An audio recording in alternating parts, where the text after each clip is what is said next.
नमस्कार। आप सभी जानते हैं कि हर साल हम लोग वर्ल्ड किडनी डे मनाते हैं और इस साल 2021 का मेन थीम है कि किडनी डिजीज के साथ अच्छा और स्वस्थ जीवन बिताया जाए। क्या बच्चों में किडनी डिजीज होते हैं? क्या बच्चों की किडनी खराब हो सकती है? क्या बच्चों की किडनी फेल हो सकती है?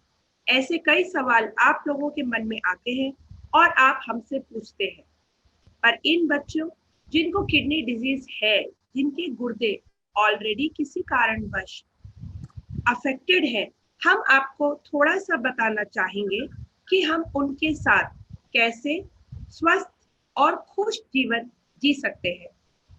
चलिए आज बात करते हैं कि नेफ्रोटिक सिंड्रोम के बारे में, जो कि बच्चों में किडनी डिजीज का सबसे कॉमन कारण है। यदि आप देखें तो आप अगर हॉस्पिटल हमारी ओपीडी में देखते हैं तो सबसे अधिक आपको नेफ्रोटिक सिंड्रोम के बच्चे दिखाई देते हैं, लेकिन ये उतना भी कॉमन नहीं है। कुछ 1 लाख बच्चों में 5 से 6 बच्चों को नेफ्रोटिक सिंड्रोम होने की आशंका होती है। तो नेफ्रोटिक सिंड्रोम क्या है? आप अपने बच्चे में नेफ्रोटिक सिंड्रोम पहचान सकते हैं अगर उसे स्वेलिंग हो, यानी कि सूजन हो, जो सबसे पहले चेहरे पे आंखों के आसपास आए। यदि उसका पेशाब में प्रोटीन लीक होता है, जो कि लैब में और बाद में घर में टेस्ट करते हैं, और इस प्रोटीन लीक होने के कारण ब्लड का यानी कि खून में एल्ब्यूमिन का स्तर भी गिर जाता है और इस कारणवश लिवर और प्रोटीन बनाने की कोशिश करता है और कोलेस्ट्रॉल बढ़ जाता है। लेकिन नेफ्रोटिक सिंड्रोम रीनल फेलियर यानी कि गुर्दों का फेल होना नहीं करता अगर सब कुछ आप सही से फॉलो कर पाए, यानी कि दवाइयाँ और बाकी इंस्ट्रक्शन। तो नेफ्रोटिक सिंड्रोम क्या है? बच्चों या बड़ों की, मतलब हमारी किडनी में छलनी के जैसे छोटे छोटे छेद हैं। इस छलनी का काम है कि वो शरीर की गंदगी यानी कि पेशाब निकाल दे और पेशाब में प्रोटीन या ब्लड की सेल ना जाने दे। जब बच्चों को नेफ्रोटिक सिंड्रोम की बीमारी होती है तो ये प्रोटीन पेशाब में गिरने लगता है, क्योंकि ये छेद, समझ लीजिए जैसे छलनी के छेद बड़े हो गए हों और चाय पत्ती आपके ग्लास में गिरने लगे। इसमें केवल साइज का नहीं, चार्ज और अन्य चीजों का भी असर होता है। लेकिन जब शरीर में से प्रोटीन यूरिन में यानी कि पेशाब में गिरने लगता है तो एल्ब्यूमिन कम हो जाता है और एल्ब्यूमिन कम होने से हमारे शरीर पे, यानी कि जिस बच्चे को ये बीमारी है, उसे सूजन हो जाती है और इसी कारण, जैसे मैंने अभी बोला, लिवर और प्रोटीन बनाने की कोशिश करता है और इससे कोलेस्ट्रॉल भी बढ़ जाता है। इसका कारण क्या है? ये सवाल विश्व भर में इस पर बहुत शोध हो रहा है, बहुत लोग इस पर रिसर्च कर रहे हैं, लेकिन किसी के पास एक जवाब नहीं है और ज्यादातर बच्चों में कोई कारण नहीं मिलता। ज्यादातर ये एक इम्यून डिसफंक्शन के कारण माना जाता है। ये नहीं कह सकते कि इम्यूनिटी लो है, पर ऐसा कुछ है इम्यूनिटी में कि हमारे ही सेल्स ये बीमारी कर रहे हैं। और कई बार ऐसा देखा गया है कि कुछ सर्दी खांसी के बाद ये पहली बार शुरू होता है। तो जब हम शुरुआत में पहली बार अगर आप बच्चे को नेफ्रोटिक सिंड्रोम के शक से हॉस्पिटल लाते हैं तो हम क्या टेस्ट करते हैं? हम उनका डायग्नोसिस कंफर्म करने के लिए, यानी कि आपको बताने के लिए कि ये नेफ्रोटिक सिंड्रोम है या नहीं, पहले कुछ बेसिक टेस्ट करते हैं कि मतलब पेशाब में प्रोटीन की मात्रा, खून में एल्ब्यूमिन और कोलेस्ट्रॉल की मात्रा। इसके अलावा हम देखते हैं कि किडनी फंक्शन टेस्ट, यानी कि यूरिया और क्रिएटिनिन कैसे है। कुछ अन्य टेस्ट शुरुआती रूप में करने पड़ते हैं कि ये कोई इन्फेक्शन की सेकेंडरी इन्फेक्शन की वजह से तो नहीं हो गया, जैसे कि वायरल इन्फेक्शन। और अगर कुछ बच्चों को अगर कहीं पे बुखार, बहुत ज्यादा बुखार हो, जॉइंट्स में यानी कि जोड़ों में सूजन हो, कोई स्किन रैश हो, पूरे चमड़ी पर कुछ रैश आ रहा हो, तो इन बच्चों को अलग और टेस्ट की जरूरत पड़ती है। मैं आपको कह रही थी कि बच्चों का पेशाब जो है घर में चेक किया जा सकता है। ये एक बॉटल है डिपस्टिक प्रोटीन की, यानी कि आप बच्चे को एक छोटे क्लियर ट्रांसपेरेंट यानी पारदर्शी बॉटल में पेशाब कराएं, सुबह का पेशाब, और उसमें ये स्टिक डालें। और जब स्टिक जैसे ही डालें उसे बाहर निकालें और डब्बी पे ये अलग अलग जो रंग बने हैं उससे रंग मिलाने की कोशिश करें। यदि ये रंग पीले के पास है या पीला है तो आपको चिंता की कोई बात नहीं, मतलब प्रोटीन नहीं है यानी नेगेटिव है। और जैसे जैसे आप देखिए ये ऊपर बढ़ रहा है तो रंग भी गहरा होता जा रहा है, हरा और फिर नीला, और प्रोटीन उसका मतलब ज्यादा है। तो हम हर बच्चे के पेरेंट्स को ये बताते हैं कि अगर आपके बच्चे को नेफ्रोटिक सिंड्रोम है, इसकी दवाई चल रही है, तो हर दिन प्रोटीन चेक कीजिए। कभी कभी जब बीमारी बहुत ही कंट्रोल में है तो हम कहते हैं कि 1-2 दिन छोड़ के कीजिए, लेकिन शुरुआत के समय में तो आपको हर दिन करना ही चाहिए। कभी किडनी बायोप्सी की जरूरत पड़ सकती है। इस बायोप्सी की तब जरूरत पड़ती है खासकर बच्चों में अगर प्रोटीन 3+4+ चलता जा रहा है और प्रेडनिसोलोन शुरू करने के बावजूद इस पेशाब के प्रोटीन पर कोई असर नहीं हो रहा और बच्चे की सूजन खत्म नहीं हो रही। तो यानी कि अगर रेजिस्टेंस हो गया तो ही हम बायोप्सी करते हैं। अगर बहुत छोटे बच्चों या 15 साल से बड़े उम्र के बच्चों में बीमारी होती है तो भी ये बायोप्सी की जाती है। कभी कभी अगर पेशाब में प्रोटीन के साथ बहुत अधिक खून आ रहा हो, या हम जैसे हमने पहले कहा कि जोड़ों की सूजन, स्किन रैश ऐसी साथ में प्रॉब्लम हो, तब बायोप्सी की जरूरत पड़ सकती है।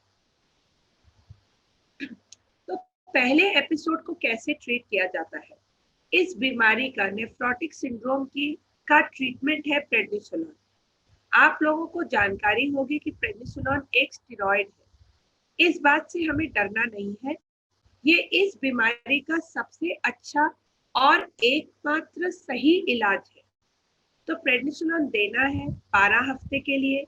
उसे सही डोज में डॉक्टर से समझ के ठीक से देना है।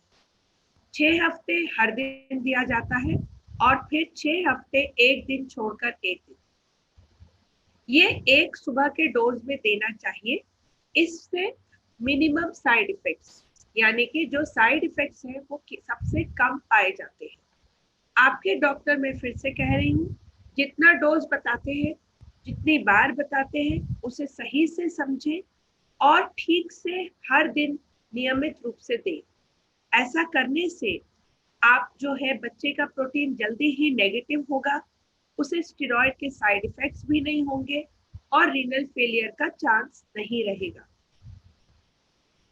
अगर इसके बाद ये ऐसी बीमारी है जो हम कंट्रोल कर सकते हैं, ठीक नहीं कर सकते, जड़ से नहीं निकाल सकते, तो जब फर्स्ट एपिसोड यानी कि पहली बार का इलाज हो चुका होता है तो बच्चे कई महीने तक ठीक रहते हैं।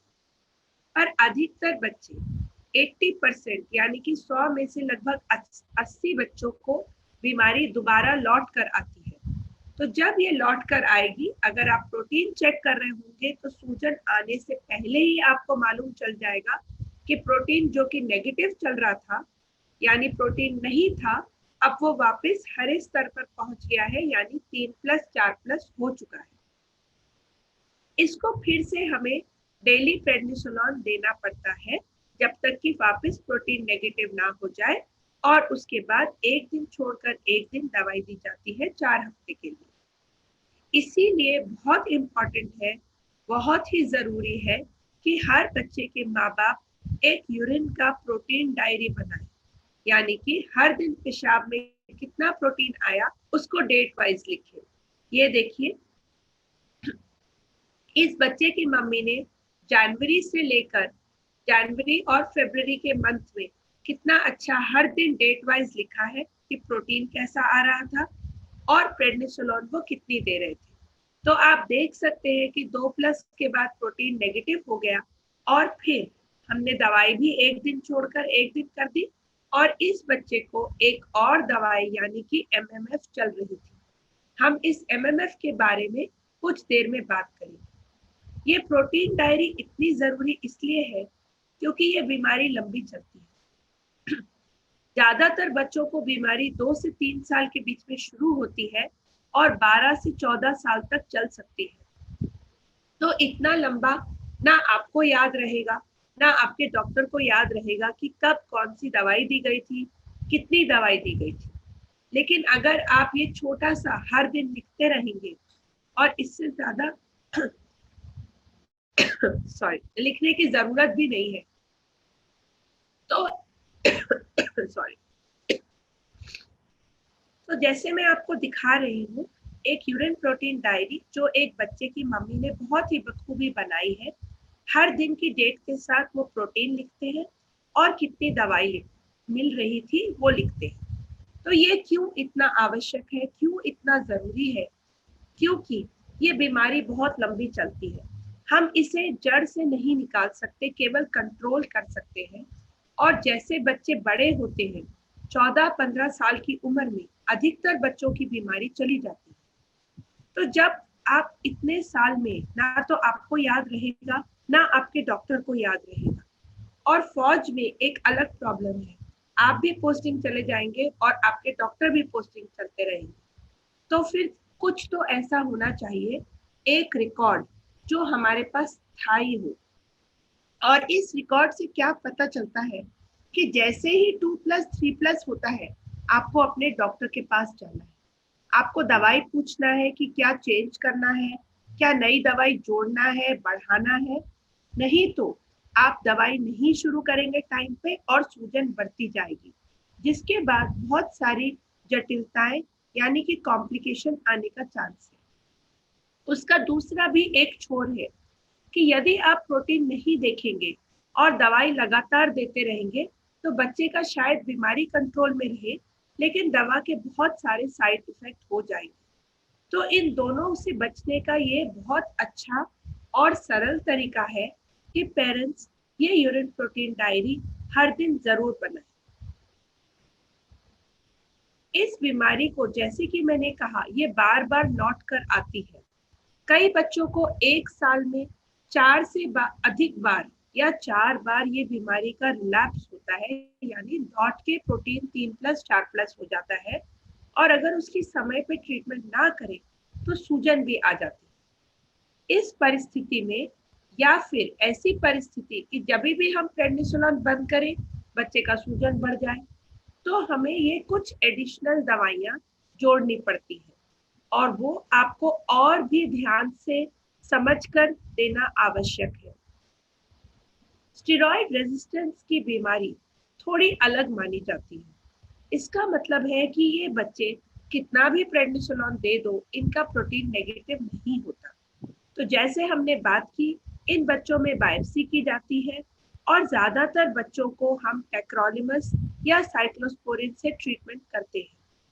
इन बच्चों की बीमारी थोड़ी ज्यादा मुश्किल है और इन्हें बहुत क्लोज फॉलोअप यानी कि हर महीने, हर 15 दिन में दिखाना जरूरी है। और अगर कुछ भी प्रॉब्लम हो तो आपको डॉक्टर से कंसल्ट करके ही दवाई देना आवश्यक है।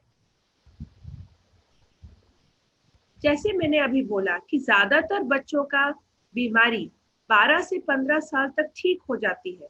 तो हमारी as doctors and as parents हमारी रिस्पॉन्सिबिलिटी है, हमारी जिम्मेदारी है कि हम बच्चे की बीमारी और उसकी दवाइयों के साइड इफेक्ट्स का बैलेंस बना के रखें। और ऐसा ना हो कि बच्चे का बीमारी खराब होता ही जाए, उसे हम कंट्रोल ना कर पाए।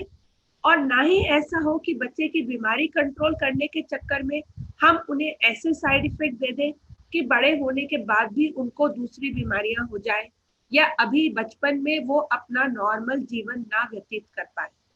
तो एज किडनीज के जो डॉक्टर हैं, हमारी जिम्मेदारी है कि इन बच्चों को हम नॉर्मल लाइफ जीने के लिए बिल्कुल बिल्कुल हम उनको एम्पावर करें। मतलब वो जितनी ज्यादा नॉर्मल से नॉर्मल जीवन जी सकते हैं। बच्चों के लिए नॉर्मल क्या है कि वो दूसरे बच्चों के साथ खेल पाए, कि वो स्कूल जा पाए, वो अपने स्कूल की सभी एक्टिविटीज इंक्लूडिंग स्पोर्ट्स गेम्स में भाग ले सके। तो यही आपके डॉक्टर की जिम्मेदारी है कि उनकी डिजीज को, उनकी बीमारी को इस प्रकार कंट्रोल करके रखें कि उनकी बीमारी वेल कंट्रोल्ड रहे और उनको बीमारी के साइड इफेक्ट्स और दवाइयों के साइड इफेक्ट से बचा लें। डाइट और एक्सरसाइज इसमें बहुत इम्पोर्टेंट है। वैसे ये बात मतलब कहने की नहीं है, अभी हम सब जानते हैं कि हर किसी के लिए, चाहे उसे कोई किडनी की बीमारी हो या ना हो, उसे बैलेंस डाइट और एक्सरसाइज करना ही चाहिए। नेफ्रोटिक सिंड्रोम के लिए कोई स्पेसिफिक फूड रिस्ट्रिक्शन नहीं है कि ये मत खाओ, वो मत खाओ, ये खाने से नेफ्रोटिक सिंड्रोम हो जाएगा, ऐसा कुछ नहीं है। किसी भी खाने के पदार्थ से नेफ्रोटिक सिंड्रोम नहीं होता है और कोई खास डाइट नहीं है। जो डाइट हम आपको बोलते हैं बच्चों को देने के लिए, वो सभी बच्चों के लिए हेल्दी बैलेंस डाइट है। एक बात का हम विशेष स्ट्रेस करते हैं हर बार कि बच्चों को ज्यादा नमक और नमक वाले जंक फूड ना खिलाएं। उनको रेगुलर एक्सरसाइज और फिजिकल एक्टिविटी के लिए प्रोत्साहित करें। आप उनके साथ वॉकिंग करें, साइकिलिंग करें, रनिंग करें, जिससे कि बच्चे घर में बैठ के हमेशा टीवी के सामने या ऐसे नहीं बैठे रहें, क्योंकि इससे उनका बहुत वेट गेन होता है, जिससे लंबे समय में हार्ट पे भी असर पड़ता है। तो ये एक केवल हमारी तरफ से हिदायत है कि नमक कम खाएं, जंक फूड कम खाएं और रेगुलर एक्सरसाइज एंड गेम्स खेलें। वैक्सीनेशन बहुत इंपॉर्टेंट है। वैक्सीनेशन यानी टीकाकरण।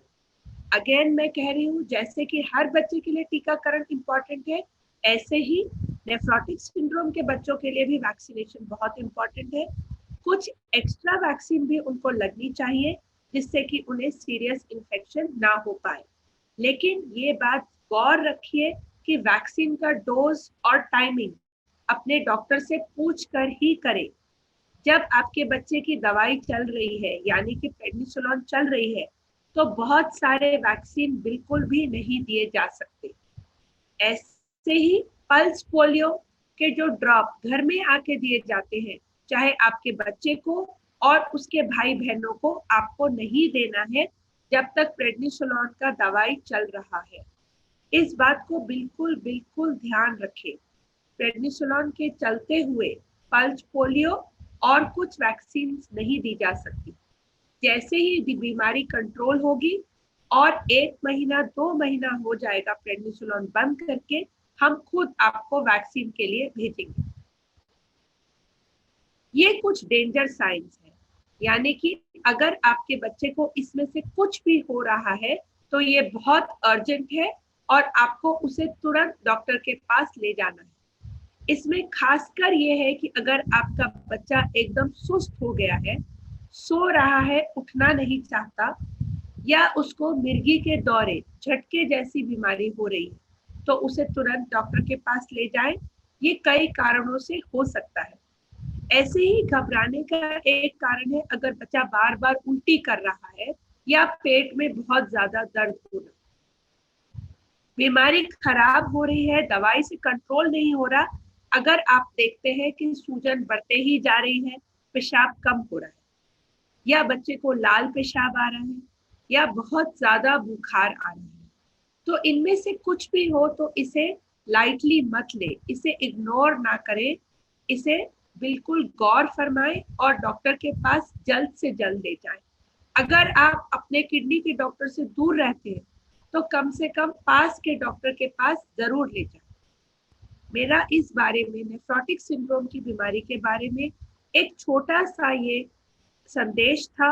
सब कुछ बताना एक बार में पॉसिबल नहीं है और आप लोगों को डराने का मेरा मकसद नहीं था, लेकिन मैं उम्मीद करती हूँ कि इस वीडियो से आपके कुछ शक, सवाल आंसर हुए होंगे और आपको ये बीमारी के बारे में कुछ समझ आ पाएगा।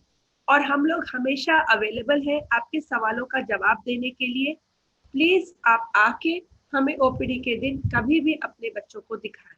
Thank you.